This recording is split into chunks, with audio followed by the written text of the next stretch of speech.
विचार चल रहा था शास्त्रोपालंभा। पूर्व पक्ष ने कहा था वे ब्रह्म में साधकत्व की कल्पना आप जो कर रहे हैं, हम लोगों में इस प्रकार के साधकत्व उस प्रकार से यह उचित नहीं है, अशोभन है। और आपने कहा उसने साधना करी तभी तो उसने अपने आप को जनात्मा में अवैध हम ब्रह्मास्मि सर्वभाव को प्राप्त कर गया इत्यादि जो आपकी परिकल्पना उचित नहीं है। तो भाष्यकार कहते हैं भाई ये दोष हमें मत दो। ये तो शास्त्र का है, शास्त्र ने कल्पना किया है, शास्त्र बोल रहा है। शास्त्र उपालंभा, शास्त्र के ऊपर आपने उपालंभ दे रहे हो, दोषारोपण कर रहे हो। क्यों कि नहीं अस्मत् कल्पना ही हम, ये तो हमारी कल्पना नहीं है, हमने कल्पना ही नहीं की।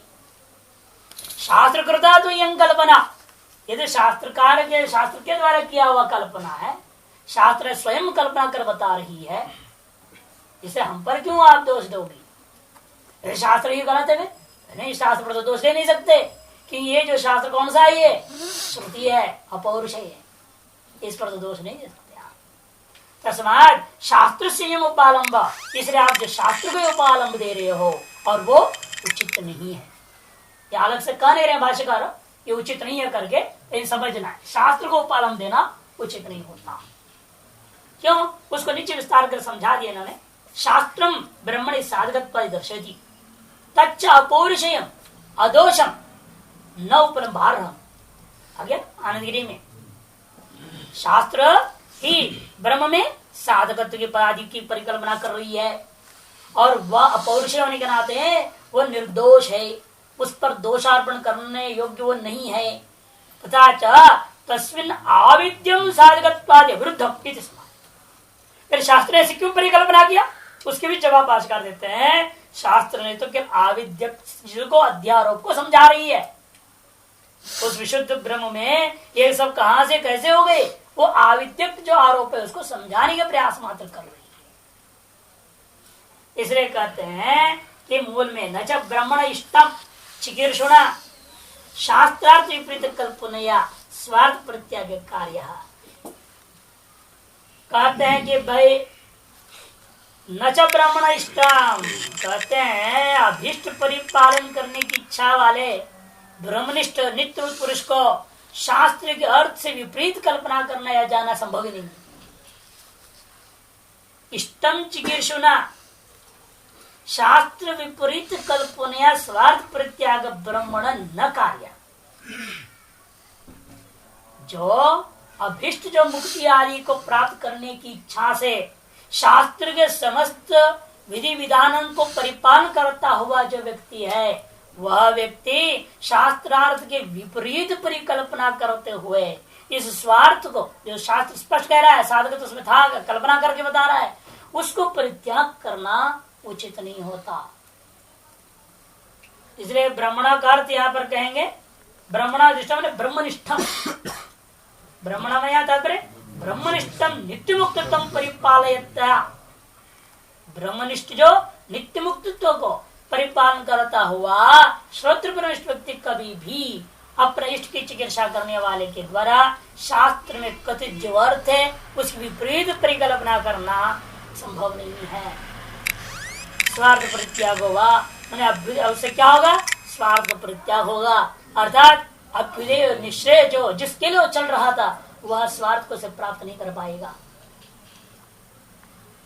न चेतावती क्षमा युक्ता भवति। इतना ही नहीं, इतने ही नहीं है, आप जो परेशान हो रहे हो, एक कल्पना को लेकर तुम दुखी हो रहे हो, साधक आपने कैसे परिकल्पना रहे, सारा संसार उसे परिकल्पित है, तुम साधकत्व की बात कर रहे हो। जब पूरे संसार इसे कल्पित है, उसे कोई परेशानी नहीं, तो ये छोटी सी कल्पना को लेकर क्यों परेशान हो रहे हो? वही ऊंट का ना कथा याद रखो, ऊंट की कहानी है कि नहीं? अरे बड़े बड़े नगाड़े बजे, उसे मेरे हृदय में कंप नहीं हुआ। आवाज छोटे से डबली टी टी टी करे, उसे कहीं डर लगेगा क्या? जिसमें अनंत ब्रह्मांड परिकल्पित से साधकत्व की परिकल्पना हो जाए तो क्या समस्या है? इसे कहते हैं जो बोल रहे हो ये उचित नहीं है, अपेशला है, अशोभना कल्पना है, तो यह कहना आपके लिए शोभा नहीं देता। उल्टा ये तावती एव अक्षमा न युक्ता हो। इतनी ही बात को लेकर के साधकत्व आदि परिकल्पना को लेकर जो आपके अंदर असहिष्णुता आ गई, ये उचित नहीं है, उचित नहीं, बार बार बोल रहे हो, यह कहना आपका उचित नहीं होता। क्यों? सर्वम ही नानात्म ब्रह्म कल्पिता है। ये सभी प्रकार के नानात्व जब ब्रह्म में परिकल्पित है, साधकत्व भी परिकल्पित हो जाए, क्या फर्क पड़ने वाला है? नहीं। ऐसे लोग कहते ना, गया 1000 पिता और 100 जाने दो, क्या दिक्कत है? जब 1000 बर्बाद हो गए इसका पीछे 100 और सही। उसी प्रकार सारा जो ब्रह्मांड परिकल्पित है उसमें से कोई परेशानी नहीं हुई तो साधकत्व भी हो जाए, उसमें क्या आपत्ति होना? क्योंकि एक अधैव अनुदृष्टव्यम् नेह नानास्ति किंचन यत्र हि द्वैतमेव भवति एकमेव अद्वितीयम् इत्यादि वाक्य शतेभ्यः इत्यादि सैकड़ों वाक्यों से ज्ञापन हो रहा है। नित्य एकमेव द्वितीय तत्व है, उसमें जो कुछ भी आप देख रहे हो वह सब नानात्व परिकल्पना मात्र ही है। सर्वो ही लोक व्यवहारो ब्रह्मणि एव कल्पितो न परमार्थः सन् इति अल्पमिदमुच्यते यमेव कल्पनापेशलैत्। यदि जब समस्त लोक व्यवहार ब्रह्म में परिकल्पित है, न परमार्थ सन, परमार्थ रूपा होते हुए वह कल्पित नहीं। कल्पित का मतलब ही परमार्थ नहीं है।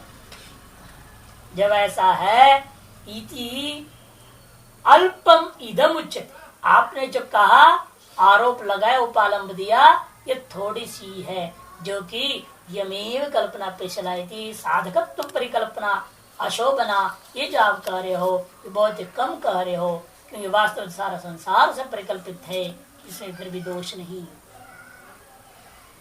इसलिए परपक्ष जो था ब्रह्म भावी, उसके भी 2 कल्प उठा करके वास्तविक जीव ब्रह्म भेद, और दूसरा जीव, पहला वाला क्या, दूसरा वाला वास्तविक जीव ब्रह्म भेद था, और पहले वाला जीव में अब्रह्मत्व वास्तविक था, उसे ब्रह्मत्व प्राप्ति को ब्रह्म भावी कहा था। ये दोनों पक्ष, और उसे भी पहला जो वृत्तिकार का पक्ष था, सारे का खंडन करता हुआ आप कहते हैं तस्मात्। अब मंत्र में लौट रहे हैं, तस्मात् यत् प्रविष्टम सृष्टि तद ब्रह्म वाह, इदम अग्रासित है ना, वही शब्दों अवधारणा। तस्मात् पूर्वोक्त जो निमित्तात् साधकत्व आदि कल्पना मात्र निमित्त को लेकर जो आपने आरोप दिया, सबसे निवृत्त होकर के और ब्रह्म भावित्व आदि पक्षों का निराकरण पूर्वक निराकृत्य स्वपक्षम दर्शयति, वह जो ब्रह्म है, जो प्रविष्ट है, जो सृष्टा है, वही जिसने सृष्टि करके प्रवेश किया था, वही ब्रह्म। शुद्ध ही लेना, वो भी शुद्ध कैसे लेना? बिल्कुल वो पर ब्रह्म नहीं, कि तो वहां कहा था ना, वो तो लक्षित होगा, लेकिन मायावच्छ नहीं लेना पड़ेगा। वाटिका हमने पढ़ के आपको बता दिया, सब स्पष्ट किया था। नहीं तो न सृष्टि हो सकता है, ना प्रवेश हो सकता है। वही शब्द अवधारणार्थ, और वही शब्द भी यहाँ अवधारण निश्चय, सर्वम जगत ब्रह्मैव न तदन्य, संपूर्ण जगत क्या है? ब्रह्म ही है। क्योंकि जैसे ना समस्त चित्र क्या है? पट ही है, जैसे बोलते वैसे। इसके मात्र से उस चित्र का पट की अपेक्षा स्वातंत्रता किंचिदपि नहीं होता। इसी बात को लेकर सब गड़बड़ कर, सर्वम कल्पितम ब्रह्म इत्यादि को लेकर के लोग गड़बड़ करते हैं। वास्तव में आप कल्पितत्व ना अधिष्ठान के साथ आरोपित को स्वाधिष्ठान के साथ अभेद रूपे कथन कर किया जा रहा है। उधर से नहीं सर जगत में पारमार्थिक जगत ब्रह्म है, अरे जगत सत्य ब्रह्म है ना, इसलिए पर सत्य हो, ऐसा लोग उल्टा ले लेते हैं, वो नहीं लेना चाहिए। इसलिए यहाँ पर स्पष्ट कर रहे हैं, इदम शरीरस्थम यद गृह्यते अग्रे प्राप्त प्रतिबोधदपि ब्रह्मैवासीत् सर्वंच इदम। इदम सर्वम का, इदम भी कह रहे, सर्वम भी कह रहे। इदम से क्या लेना? अयम आत्मा, इस शरीरस्थ, और सर्वम से बाह्य जगत। इसे इदम से शरीरस्थान, जो शरीर में स्थित है, यद गृह्यते अग्रे न प्राक प्रतिबोधादपि, जो इस शरीर में स्थित करके आप ग्रहण कर रहे हो, वह आत्मा प्रतिबोध से पहले भी ब्रह्मैव आसीत्, पहले से भी ब्रह्म ही है। इतना ही नहीं, सर्वंच इदम, और ये जो बाह्य सब कुछ जगत है, ये भी पहले से ही ब्रह्म है। अर्थात ये सारे चित्र पहले से पट ही हैं। ये चित्रूपेण ज्ञात होने से पहले और ये चित्र अपने आप को पट रूप से जानने से पहले भी क्या है, पट ही है। तद्वत यहाँ पर भी समझे। किंतु अप्रतिबोधात् अब्रह्मस्मि असर्वंचिति, अप्रतिबोध के कारण से ब्रह्मानुभूत स्वरूपानुभूति का अभाव होने से क्या हो गया, अपने आप को अब्रह्म मानने लगा। अब्रह्मस्मि, केवल अब्रह्म ही नहीं, अपने आप को इतना परिचय कर दिया, असर्वंच अस्मि ऐसे ग्रहण कर दिया। इति आत्मनि अध्यारोपात्, ऐसे आत्मा में अध्यारोप कर दिया। कर्ता हम क्रियावान फलानांच भोक्ता सुखी दुखी संसारी अध्यारोप। इसी के कारण से क्या हो गया, अपने आप को मान लेगा मैं करता हूँ, अहम क्रियावान, मैं क्रिया वाला हूँ, फलों का भोगता हूँ, सुखी दुखी हूँ, संसारी हूँ। इस प्रकार से अनेक प्रकार से आरोप कर लिया। परमार्थ दोस्तों ब्रह्मैव तद विलक्षणम, परमार्थतः वह ब्रह्म ही है, जेता आरोपित स्वरूप की अपेक्षा से अत्यंत विलक्षण। सर्वंच तत्कथिंचित आचार्य दयालुना प्रतिबोधित तद विलक्षण सर्वंच, उससे विलक्षण है और स्वरूप होने के बावजूद भी विलक्षण है। तद कथनचित, लेकिन ऐसा व्यक्ति किसी कारणवश किसी प्रकार से आचार्य भूता दयालु की तरफ प्रतिबोधितम जगा दिया गया, नासि संसारी थी, ऐसे जगाया, उन्हें बोल दिया अरे भाई तुम संसारी नहीं हो, तुम क्यों ये झूठा अभिमान कर रहे हो कि मैं क्षत्रिय हूं, मैं वैश्य हूं, मैं शूद्र हूं, मैं ब्राह्मण हूं, मैं अमुक आनंद अमुक ब्रह्मचारी हूं। क्यों ये सब अभिमान को छोड़ो, ये सब शरीर को लेकर, मन को लेकर, बुद्धि को लेकर, अहंकार को लेकर के होने वाला है। चिदानंद रूप शिव हम शिव में आ जाओ, ये सब छोड़ दो, भूल जाओ इन चीजों को। आत्मानम एवं स्वाभाविकम, जब उन्होंने ऐसे बोल कराया तब उसने क्या की, अपने स्वरूप का अनुभव कर लिया, जिसका पारमार्थिक रूप है उसका उसने अनुभव कर लिया। अविद्याध्यारोप विशेष वर्जितम एवं शब्द से अर्थ आत्मानम एवं क्यों कह रहे हो, अविद्या से अध्यारोप जितने भी विशेष है, दृष्टि श्रुति मंत्र इत्यादि, उन सबसे रहित होकर के अपने शुद्ध रूप को, उसने स्वरूप को अनुभव किया। ये इसका तात्पर्य है।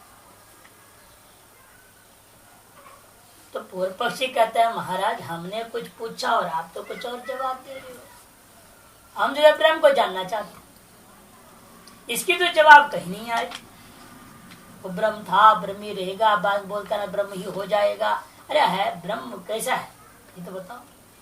बुरी कोसव आत्मा स्वाभाविक हो, यह आत्मा न ब्रह्म ही थी। अरे वह आत्मा क्या है जिसको आप स्वाभाविक हो, आपने कहा स्वाभाविक ब्रह्म को, आत्मा को जान लिया, पारमार्थिक आत्मा को जान लिया। जिसको जानने मात्र से वह ब्रह्म को जान लिया है ना, अहम ब्रह्मास्मि उसने जान लिया। जिस आत्मा को जानने से वो अहम ब्रह्मास्मि करके जान रहा है, अपने आप को ब्रह्म रूप में जान रहा है, वो आत्मा कौन सा आत्मा को जान रहा है ये तो अपने अभी तक स्पष्ट नहीं किया। दिव्यदत्त रूपी आत्मा को जान रहा है, वो किस आत्मा को बताओ, अमुक पकड़ के दिखाओ, ये लो तो ये तुम्हारी आत्मा है, ये ब्रह्म देख लो, कुछ तो बताना चाहिए ना, स्पष्ट करो। इसलिए पूर्व पक्षी का आशय यही है, प्रत्यक्ष बताओ मेरे को कौन सा आत्मा है जिसको आपने गुरु उपदेश के द्वारा जान लिया, अनुभव कर लिया और बोलने लगे हम ब्रह्मास्मि तस्मात् ब्रह्म भवत्। ये आपने जो कहा है ये कौन सी आत्मा को जैसा पकड़ के बताइए, हमको स्पष्ट बताइए। कल सिद्धांति का दायरे बता चुका हूं ना, फिर पूछते हो, भूलते हो बार बार।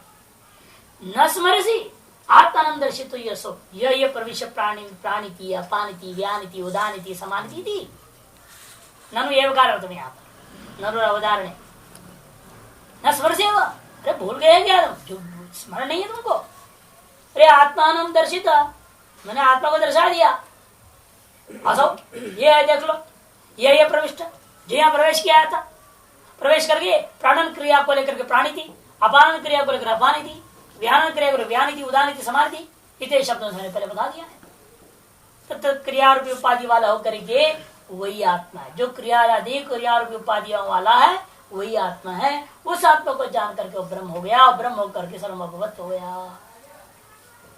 तब पूर्व पक्ष ननु असो गहु असो अवश्य क्यों असुरपदिश्यते भवता नात्मन प्रत्यक्षम दर्शयसि। अरे आप ये जो चल रहा है ना, ये गाय, ये जो चल रहा है वो गाय, ऐसे कहोगे तो कैसे काम होगा? तो चलना रूपी क्रिया विशिष्ट उपाधि वाला पिंड में हमने गाय बोल करा दिया। हमें सीधे गाय बताओ ना, गाय कौन सी है? हमें बिना कैसे बताएं, कैसे बताओ? ये गाय तुम दिखाओगे तो करे तो बैठी हुई गाय, ये खड़ी हुई गाय, तो कोई ना कोई क्रिया तो होती रहेगी वहां, या सोई हुई गाय। आप केवल गाय को दिखा नहीं सकते, दिखा सकते हैं मरी हुई गाय, लेटी पड़ी मरी हुई गाय। अरे कोई ना कोई उपाय तो लगी रहेगी उसमें। निरुपाधिक स्वरूप वाला केवल गाय शुद्ध बोध करा, कैसे कराएंगे? आप करा नहीं सकते। वैसे पूर्व पक्षी कहता है आप तो सोपाधिक को पकड़ा रहे हो। ये जो दौड़ रहा है घोड़ा है, देखो जो दौड़ रहा है घोड़ा है। अरे दौड़ता है भी घोड़ा है, ठीक है, दौड़ना भी क्रिया वाले को बताया तुमने, फिर भी घोड़ा को तो समझाया नहीं तुमने। मुझे घोड़ा बताओ ना। वो कहता है क्या करे तुमको भाई, उस तरह से आप बोल रहे हो ये जो प्राण क्रिया कर रहा है वो आत्मा है, ऐसे कैसे होगा? हमें निरुपाधिक शुद्ध रूप को हमें पकड़ा के दिखाओ, ये तुम्हारी आत्मा, यही ब्रह्म है, बस सीधे सीधे बताओ। वे करे असौ गौ असौ अश्वा इत्यो, नीचे स्पष्ट है चलती, उसे जोड़ लेना, असौ का मतलब वहां पर।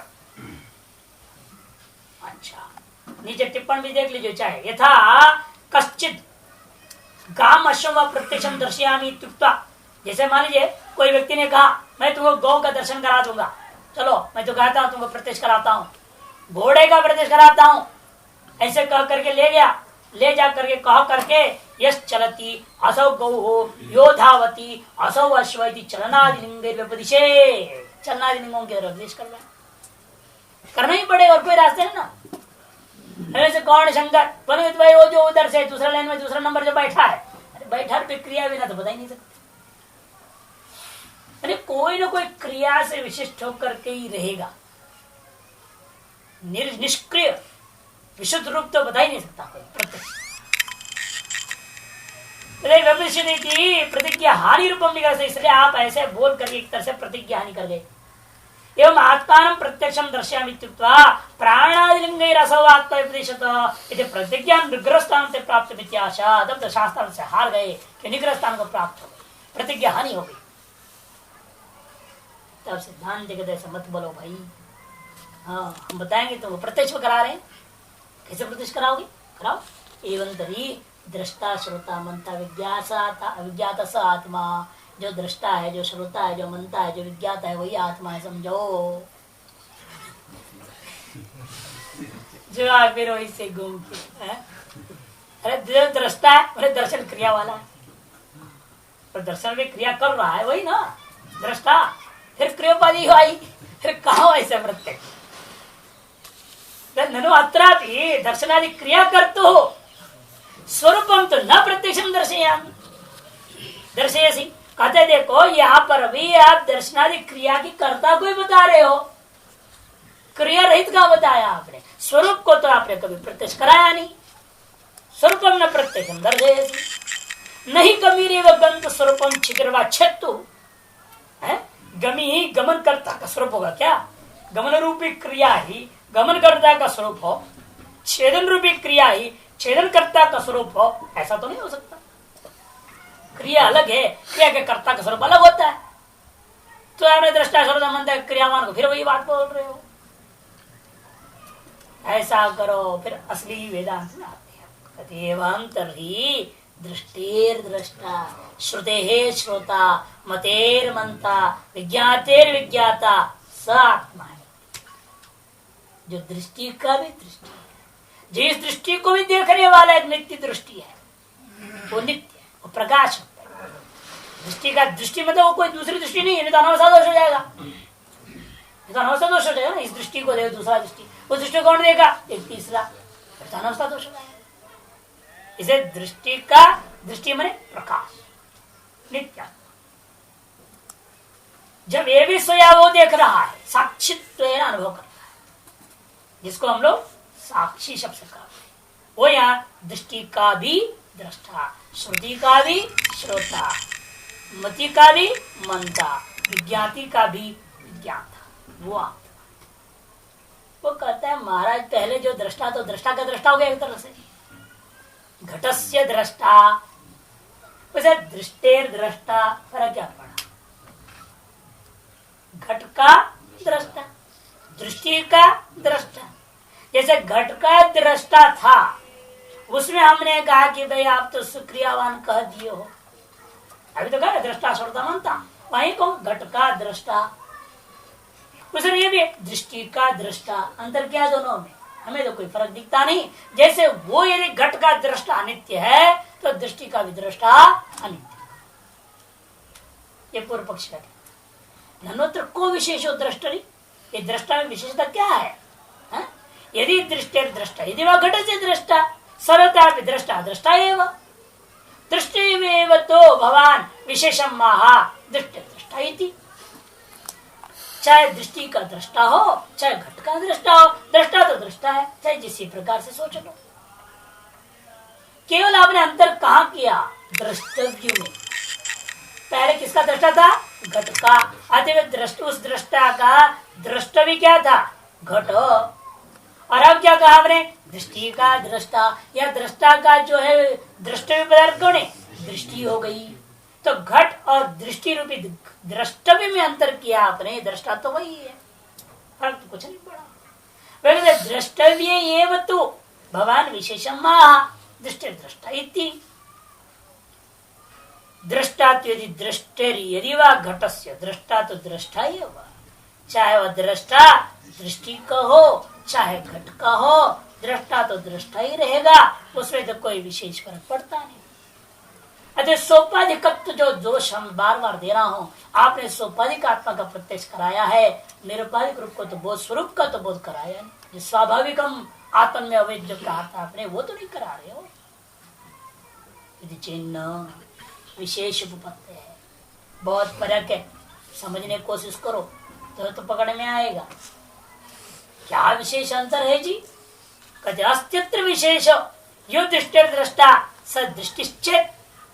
उनकी विशेष समझाने के लिए, यदि दृष्टि का दृष्टा भी एक दृष्टियंतर होता, यदि दृष्टि का दृष्टा भी दृष्टियंतर होता, नित्यम एवं पश्यति दृष्टि, वह दृष्टि निश्चित निश्चित नित्य ही दृष्टि को देखने वाला होगा। यो दृष्टि दृष्टा सदृष्टिश्चेत, जो दृष्टि का दृष्टा क्या है? वो दृष्टि रूप ही है, अर्थात नित्यमेव, वह नित्य रूप है। इसलिए नित्य ही क्या करेगा? वो पश्यति दृष्टि, वह नित्य ही दृष्टि को देखने वाला होता है।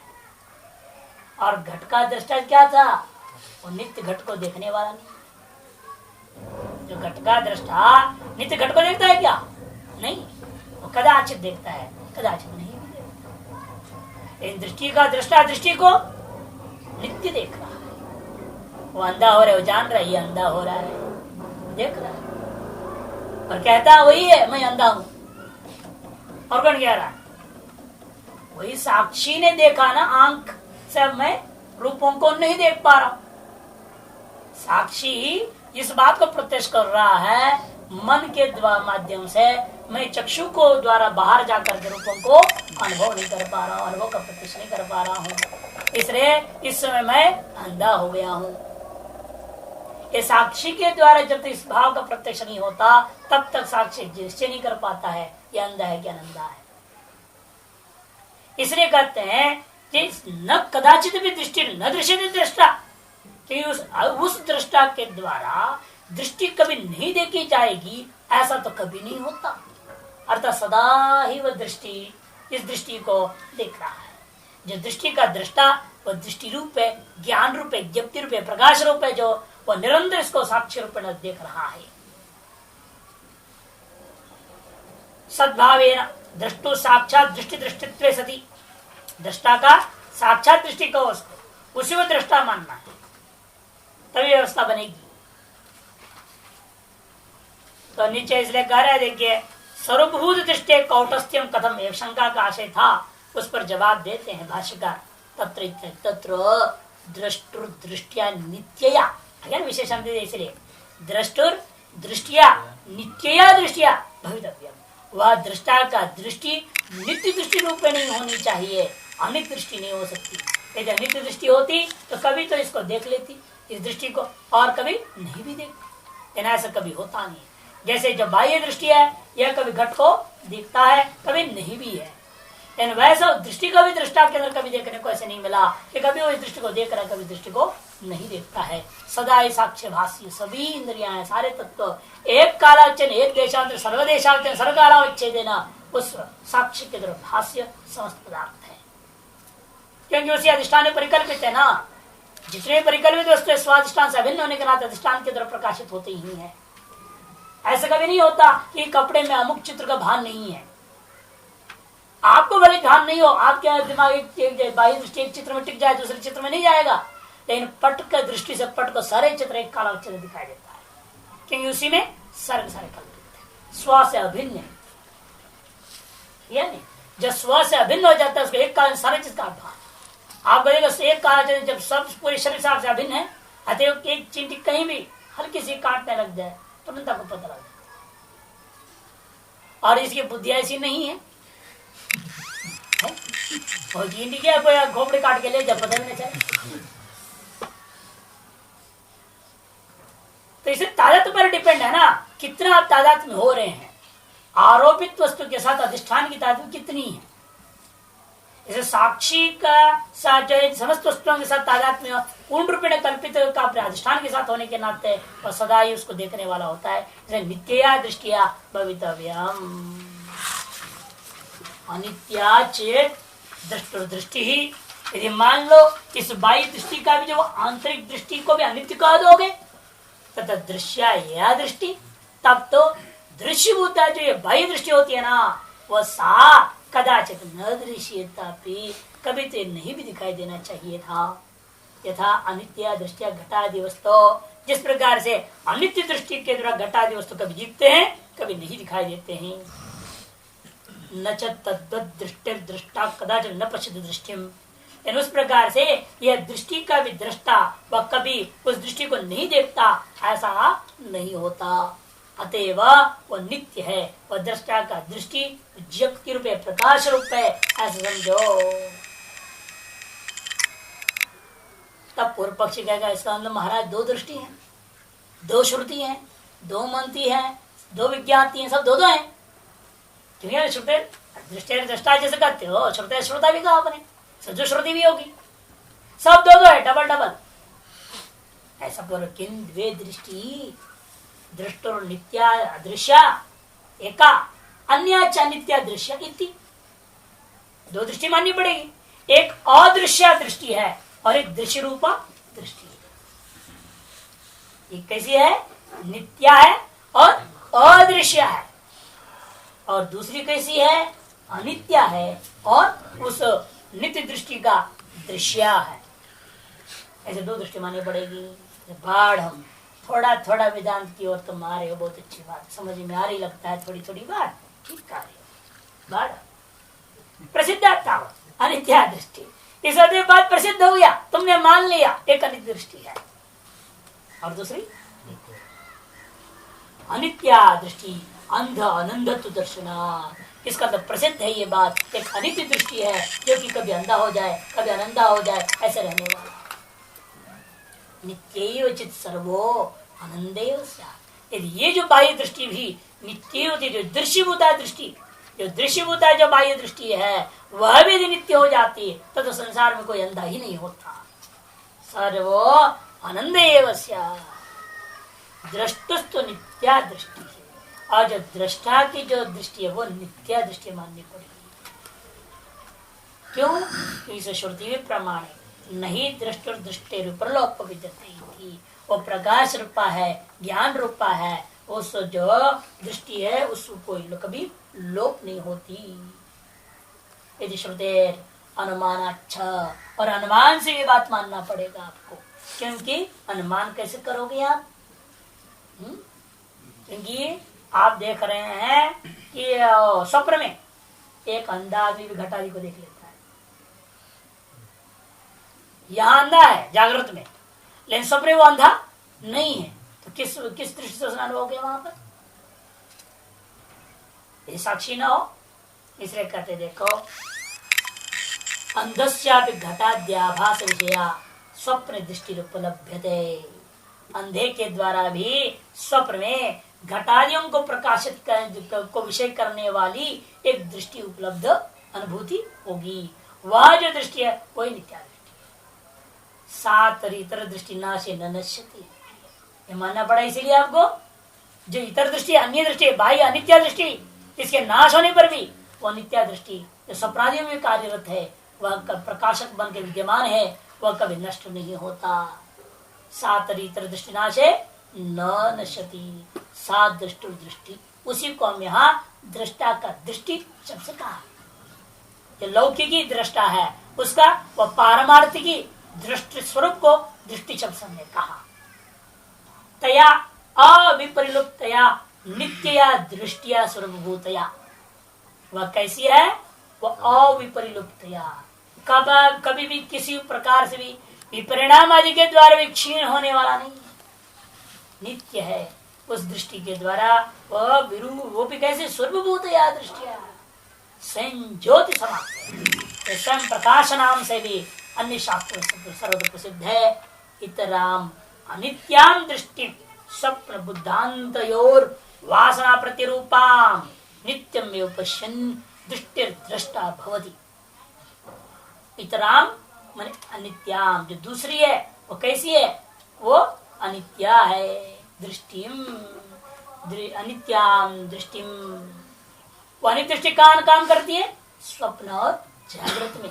स्वप्न बुद्धांत में जागृति हो, स्वप्न में किन रूपेण रहती है? वो वासना रूपेण, जागृत में प्रत्यय रूपाम कर दिया, वासना प्रत्यय रूपाम। नीचे टिप्पण में स्वप्ने वासना रूपाम प्रातिभाषिकी बुद्धांत जागृति प्रत्यय रूपम माने व्यावहारिकी मित्यर्थ। जागृत व्यावहारिक दृष्टि बनी रहती है और जो स्वप्न में प्रातिभाषिक दृष्टि बन के काम करती है, एक अनित्या दृष्टि। उन दोनों को देखने नित्यमेव पश्यन्, ऐसा इन दो प्रकार की दृष्टियों को नित्य ही अनुभव करता हुआ जो रहता है, उसी को हमने कहा दृष्टिर दृष्टा इति। एवंच सती, जब ऐसा है तो दृष्टिरेव स्वरूपम अस्य अग्निहोष्टिवत् न काणादि नाम एव दृष्टि व्यतिरिक्तो अन्य क्षेत्रो दृष्टा। तीसरे दृष्टा का भी दृष्टि, श्रुति का भी श्रुति। इस प्रकार से हम कहते हैं ये जो आंतरिक जो प्रकाश रूपा, इस श्रुति का भी प्रकाशक, दृष्टि का भी प्रकाशक है ना, मति का भी प्रकाशक, विज्ञाति का भी जो प्रकाशक, वो जो प्रकाश रूपा स्वयं ज्योति रूपा है, उसी को हम क्या कहते हैं? स्वरूप स्वरूपम। वह दृष्टि के दृष्टि रेव स्वरूपम, वह दृष्टि ही स्वरूप है अस्य, इस आत्मा का। ये जो अनुभव करने वाला, जो अपने आप कभी अज्ञान वशत आरोपित करके साधकत्वादि अपने आप में स्वीकार कर मोक्षत्व स्वीकार कर बैठा है, इसका स्वरूप वो दृष्टि। अग्नि औष्णवत्, वो अग्नि की उष्णता के समान वह स्वरूपभूत वस्तु है। न कणादि नामीव, कणादादियों के समान नहीं है, वो दृष्टि से भिन्न कोई अन्य चेतन दृष्टा मानते हैं, ऐसा नहीं। दृष्टि से भिन्न कोई अन्य चेतनात्मक दृष्टा ऐसा मानते हैं नहीं। हम तो कहते दृष्टि का भी दृष्टि वही। इसे वो अंक है ना, कपड़े पर अपने एक अंक बना दो, वो अंक क्या है? वो अंक का भी अंक क्या होगा? कपड़ा ही तो होगा। जब है इस अंक का अंक कौन है, तो अंक का अंक कौन होगा? पट होगा, अधिष्ठानी होगा जिसमें कल्पित हो रहा है। और वो जो अंक का अंक है, वो अंक से अलग है क्या? है? जो अंक का अंक है वो अलग है क्या? अलग है नहीं। और वो गणादि का नहीं अलग है। इस चक्षु से अलग एक जीव है, आत्मा है, वो मानते, इसलिए उनको मानना पड़ता है आत्मा मन संयोग होता है। तो और लफड़ा खड़ा किया, व्यवस्था देना पड़ा। और यहाँ तो अलग है ही नहीं, जो आंख दिख रही है आत्मा है, ये शरीर दिख रही है, आत्मा है, ये सब क्या है? वास्तव में ब्रह्म से अभिन्न है ना। कल्पित वस्तु जितना भी है ब्रह्म से अभिन्न है। बस इसमें हम लोगों ने क्या किया, उस अधिष्ठान को छोड़ करके उपाधि को पकड़ लिया। इस उपाधि का भी स्थिति या स्वरूप का भी जो कारणीभूत जो स्वरूप है, जो हम नाम और आकार देख रहे हैं, नाम रूप देख रहे हैं, नाम रूप कर्मात्मक जगत, इस नाम रूप कर्मात्मक जगत का भी जो स्वरूप में हम पहुंच रहे हैं, इसी में टिक गए। इसलिए हम कह रहे हैं कि आंख अलग है, कपड़ा अलग है। आंख अलग है और आंख से अलग कपड़ा है, ऐसे कहने के जैसे ही हो गया। उन न्यायिकादियों का ये दृष्टि अलग है, इस दृष्टि का भी जो दृष्टि वो चेतन जीवात्मा अलग है, ऐसे कहा है। ये वास्तव में नहीं हो सकता, क्योंकि वो कल्पित है ना, इसलिए अनित्य कार्य है उसको। जो कुछ भी कल्पित है सब अनित्य है, क्योंकि उनमें नित्यता कभी नहीं हो सकता, और एक दिन बाधित हो जाएंगे, समाप्त हो जाएंगे, विनाशी है ना, इसलिए उसको अनित्य मानना पड़ेगा। और जब जैसा अजात होते पहुंच जाओगे तो वो है ही नहीं, था ही नहीं, ये कहना पड़ेगा, था ही नहीं वो। दृश्य नष्ट हो गया ना, हाँ, अभिन्न होने पर कोई दिक्कत नहीं होती। कपड़े पर जो चित्र को हटाओ, नया चित्र बना दो, बार बार पोतते हैं, बार बार बदलते रहते, बोर्डों को नहीं देख रहे हो यहाँ। इसी प्रकार से इसमें कल्पना कर दे रहो।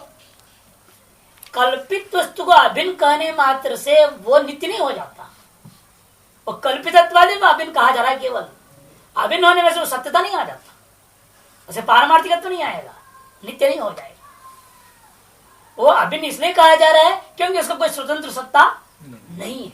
इस दृष्टिकोण से अभिन्न शब्द हम प्रयोग करते हैं। केवल वेदांत में जब भी कहा जाता है दृश्य जो भी दिख रहा है ये स्वादिष्टान से अभिन्न है, उसका तात्पर्य है इस दृश्य की अपनी कोई स्वतंत्र सत्ता नहीं है। ये अभिन्नता का जो कथन है मिथ्यात्व की सिद्धि के लिए, उन लोगों के जैसे अभिन्नता का कथन नहीं। घटपट अभिन्न हो गया, फिर घट पट एक हो गया, जैसा घट वैसे पट हो जाएगा, ये लफड़ा नहीं है अभिन्नता का तात्पर्य।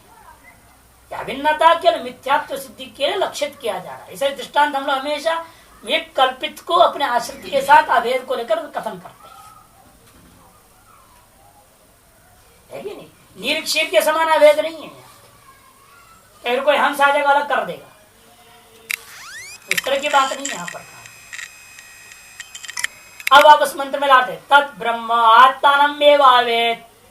तत् माने ब्रह्म, आत्मानमेव, ये जो सिद्ध किया अभी हम लोग ने, नित्य दृग रूपम अध्यारोपित अनित्य दृष्टियादि वर्जितम, आ गया ना। अध्यारोपित जो अभिन्नत्व भाषित हो रहा था अभी तक, कौन सी? अनित्य दृष्टियादि, इससे रहित शुद्धम हो गया ना, उसी को अवेद विदितवत, उसको उसने जान लिया।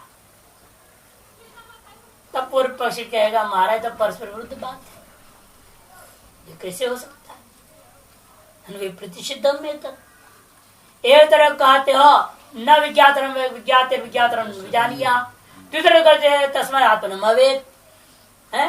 इधर करें इस विज्ञाति का भी जो विज्ञाता उसे कोई नहीं अनुभव कर सकता, जान नहीं सकता, और दूसरे कहते नहीं उसको जान लिया, विदितवान हो गया, आत्मनम अवेद, परस्पर विरुद्ध वाक्य नहीं हुआ। न विज्ञाते विज्ञात विजानिया इति श्रुते विज्ञात विज्ञानम न इति चेत न, इस श्रुति ने कहा है विज्ञाता का जो विज्ञाता उसे नहीं जाना जा सकता, और अब कह रहे हो उसको जान लिया, ये तो परस्पर विरुद्ध बात हो गया।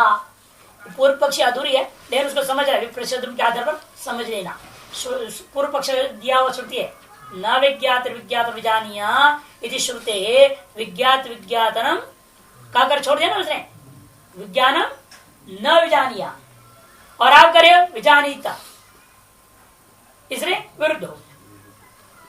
और टीका स्पष्ट कर है इस बात को, इसलिए देखिए न इत्यादि वाक्य शेष विरोधम चोदयति, आगे ना किंग कर्मत्वेनात्मज्ञान विरुद्धते। अब सर सिद्धांति क्या है, जवाब देने के लिए क्या करेगा? कर्मत्व ना, अनुभूति का विषयत्व, कर्मत्व नहीं, कर्म कांड है ना, ज्ञान का विषयत्व आत्मन में हो, आत्मान द्वितीय है ना, उसको लेकर वो पकड़ रहा है। आत्मान में का मतलब क्या? ज्ञान का विषय हो गया आत्मा, और दूसरे कहते न तो विज्ञात है ज्ञातम विजानीया, यहाँ पर विषय नहीं हो सकता। उधर का है आगे जा करके विषय नहीं होगा और यहाँ कर विषय हो गया, अर्थात कर्मत्व न तुम शंका कर रहे हो, विषय हो गया, जो है वाक्य शेष के साथ विरोध है, ये कहना चाह रहे हो। अथवा साक्षित्व न, साक्षित्व ने अनुभव किया उसने, स्वसाक्षण में भवेत, ऐसा अर्थ इसका है। क्या तुम्हारा पूछने का तात्पर्य? यदि साक्षित्व न कह रहे हो तो कोई विरोध नहीं, ये जो कहा विप्रसिद्धम ये नहीं घटेगा। यदि कर्मत्व न कहोगे तब तो विप्रसिद्ध है, लेकिन यहाँ कर्मत्व न नहीं कहना चाहिए, इसलिए न एवं विज्ञानात न विप्रतिषेध, जिस प्रकार का हमने पहले व्याख्यान करते आए हैं उस प्रकार से जानने पर सर्वोपाधि वर्जितम साक्षी रूपम एवं अहम ब्रह्मास्मि, ऐसा जानने पर कोई विरोध नहीं। इसका विस्तार आएगा। ओम पूर्णमद